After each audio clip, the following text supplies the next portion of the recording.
Assalamualaikum warahmatullahi wabarakatuh. Saya Ilhamni dengan NIM 2014080009,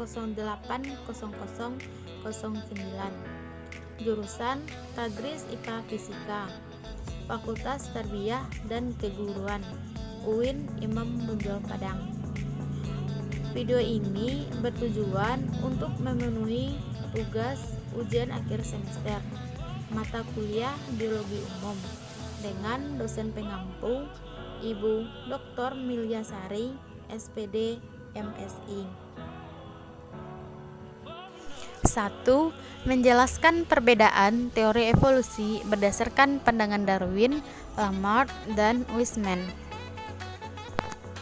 Teori Lamarck. Teori Lamarck juga dikenal dengan teori perolehan yang terwariskan secara genetik pada awal abad ke-19 tahun 1809. Lamarck memperkenalkan bahwa sifat fenotip perolehan lingkungan dapat diwariskan secara genetik. Bagian tubuh yang tidak digunakan akan mengalami retardasi atau tidak berkembang. Bagian tubuh yang dipergunakan akan berkembang lebih kuat dan lebih besar. Teori evolusi Charles Darwin. Charles Darwin menyatakan bahwa evolusi disebabkan oleh proses seleksi alam. Karena itu, teori evolusi Darwin disebut juga teori seleksi alam. Teori Darwin disusun atas dasar fakta-fakta yang ia amati pada pengembarannya berkeliling dunia dengan kapal Beagle di Kepulauan Galapagos atau Kepulauan Lepas pantai negara Chili sekarang, dan juga beberapa tempat lain di Amerika Selatan. Teori evolusi Weismann. Weismann mendukung kuat teori evolusi oleh seleksi alam seperti yang dikemukakan oleh Charles Darwin, Alfred Wallace. Namun, Weismann merasa perlu untuk tidak setuju pada bagian di mana teori Darwin telah menerima pandangan Lamarck pewarisan karakter yang diperoleh. Weismann sangat tidak setuju dengan konsep ini. Dia menunjukkan ketidakmungkinan mengusulkan sebuah mekanisme di mana perubahan-perubahan dalam organ dan jaringan eksternal binatang yang disebabkan oleh lingkungan akan disampaikan ke generasi berikutnya. 2. Mengemukakan tahapan asal mula kehidupan berdasarkan teori evolusi Darwin. Charles Darwin berusia sekitar 22 tahun ketika melakukan ekspedisi bersama HMS Beagle atau sebuah kapal Inggris yang berlayar ke seluruh dunia. Ekspedisi ini seharusnya memakan waktu 2 tahun, tetapi Darwin menghabiskan waktu hingga 5 tahun. Selama perjalanan, Darwin berkesempatan mengumpulkan dan mengobservasi keanekaragaman hayati. Berdasarkan bentuknya, pemikiran awal Darwin dipengaruhi bentuk pandangan Aristoteles adalah bahwa tidak ada perubahan sejak waktu kreasi bumi. 3. Menjelaskan proses terbentuknya fosil sebagai bukti bentuk kehidupan di masa lalu. Fosil merupakan istilah yang sangat familiar di dalam dunia sejarah. Fosil merupakan bukti peninggalan dari zaman prasejarah yang sering digunakan untuk riset dan penelitian tentang keadaan bumi masa lampau. Proses terbentuknya fosil. Secara umum, fosil terbentuk dari proses penghancuran peninggalan organisme yang pernah hidup. Hal ini sering terjadi apabila tumbuhan atau hewan terkubur dalam lingkungan yang terbebas dari oksigen. Fakta-fakta yang telah ditemukan, fosil tidak bertahan dalam bentuk aslinya. Ada beberapa kriteria yang bisa dianggap pemfosilan, diantaranya sebagai berikut. Pertama, memiliki umur lebih dari 10.000 tahun yang lalu. Kedua, organisme mempunyai bagian tubuh yang sulit. 3. Terjadi secara alamiah atau proses alam. 4. Mengalami pelestarian. 5. Mengandung kadar oksigen dalam jumlah yang sedikit. Dan yang terakhir, terbebas dari bakteri pembusuk atau pengurai yang dapat menghancurkan sisa-sisa makhluk hidup tersebut. 4. Menganalisis bentuk-bentuk kehidupan yang pernah ada di muka bumi berdasarkan temuan fosil. Burung pertama. Menurut teori para ahli paleontologi, Archaeopteryx lithographica adalah fosil peralihan, yaitu suatu mata rantai yang hilang antara dinosaurus dan burung masa kini. Dengan demikian, ia bisa disebut sebagai burung pertama. Fosil ini ditemukan di Jerman pada tahun 1860 seperti campuran burung dan reptilia. Kata Archaeopteryx sendiri berasal dari bahasa Yunani kuno yang berarti sayap purba atau bulu purba. Selanjutnya, mamalia perdana. Para ahli paleontologi mengajukan teori bahwa sebuah fosil yang digali di timur laut Cina menggeser tarik evolusi mamalia hingga 35 juta tahun lebih awal. Temuan yang ada menjadi bukti pertama mamalia yang memiliki rahim dan menjadi leluhur pertama kebanyakan mamalia masa kini. 3. Reptil dan hewan daratan awal. Hewan ini merupakan yang pertama kali beradaptasi untuk hidup di daratan. Selanjutnya, tetrapoda pertama. Di awal 1990-an, fosil ini ditelaah ulang oleh Per Ahlberg, seorang ahli paleontologi Swedia, menyimpulkan bahwa hewan ini sebenarnya adalah tetrapoda atau hewan berkaki 4. Selanjutnya, serangga pertama atau Rhyniognatha hirsti.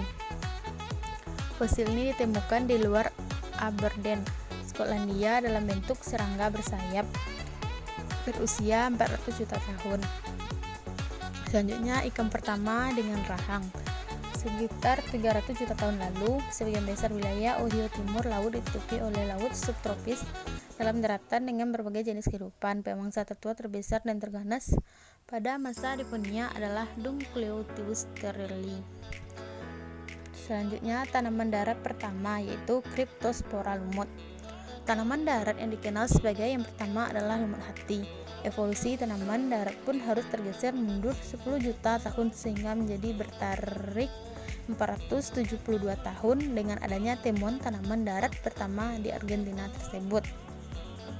5. Mengemukakan kelemahan teori evolusi secara ilmiah. Ada beberapa kelemahan teori secara ilmiah. Yang pertama yaitu seleksi alam sebagai suatu proses alamiah. Seleksi alam telah dikenal ahli biologi sebelum Darwin, yang mendefinisikannya sebagai mekanisme yang menjaga agar spesies tidak berubah tanpa menjadi rusak. Darwin adalah orang pertama yang mengungkapkan bahwa proses ini memiliki kekuatan evolusi. Ia kemudian membangun seluruh teorinya berlandaskan pernyataan tersebut. Seleksi alam sebagai dasar teori Darwin ditunjukkan oleh judul yang ia berikan pada bukunya The Origin of Species by Means of Natural Selection. Akan tetapi, sejak masa Darwin tidak pernah dikemukakan sebab bukti pun yang menunjukkan bahwa seleksi alam telah menyebabkan makhluk hidup berevolusi. Colin Peters, seorang ahli paleontologi senior pada Museum of Natural History di Inggris, yang juga seorang evolusionis terkemuka, menegaskan bahwa seleksi alam tidak pernah ditemukan memiliki kekuatan yang menyebabkan sesuatu berevolusi. Selanjutnya itu penggelapan warna karena pengaruh industri. Menurut kisahnya, pada awal revolusi industri di Inggris, warna kulit pohon di sekitar Manchester benar-benar terang. Karena itu, ngengat berwarna gelap yang hingga pada pohon-pohon tersebut mudah terlihat oleh burung-burung pemangsa, sehingga mereka memiliki kemungkinan hidup yang rendah. 50 tahun kemudian, akibat polusi, warna kulit kayu menjadi lebih gelap, dan saat itu ngengat berwarna cerah menjadi yang paling mudah diburu. Akibatnya, jumlah ngengat berwarna cerah berkurang, sementara populasi ngengat berwarna gelap meningkat karena mereka tidak mudah terlihat.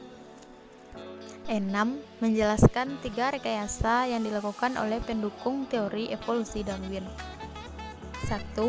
Munculnya pemikiran-pemikiran evolusi pada awal abad ke-19. Pemikiran-pemikiran bahwa hukum-hukum alam mengontrol perkembangan alam, dan perkembangan masyarakat mendapat dukungan yang luas dengan terbitnya buku The Constitution of Man pada tahun 1828 oleh George Combe dan Vestiges of the Natural History of Creation pada tahun 1844 oleh seorang penulis anonim. Yang kedua, ketika Charles Darwin menerbitkan buku On the Origin of Species pada tahun 1859, ia secara perlahan-lahan meyakinkan komunitas ilmiah bahwa evolusi merupakan hipotesis yang valid dan secara empiris dibenarkan. Dan yang terakhir itu gerakan sains kreasi dan perancangan cerdas yang menyerang dasar-dasar empiris ilmu pengetahuan dan berargumen bahwa terdapat banyak bukti-bukti ilmiah yang lebih banyak yang mendapatkan perancangan kehidupan oleh makhluk cerdas. Kebanyakan argumen yang menentang evolusi meliputi argumen terhadap bukti-bukti evolusi, metodologi evolusi, kemasukalan evolusi, moralitas evolusi, dan penerimaan biologi evolusi di kalangan ilmuwan. 7. Mengemukakan bukti-bukti ilmiah yang membenarkan ayat-ayat Al-Quran tentang penciptaan makhluk hidup. Terdapat dalam Al-Quran surah Yasin ayat 36 yang artinya, Maha suci Tuhan yang telah menciptakan pasang-pasangan semuanya, baik dari apa yang ditumbuhkan oleh bumi dan dari diri mereka maupun dari apa yang tidak mereka ketahui.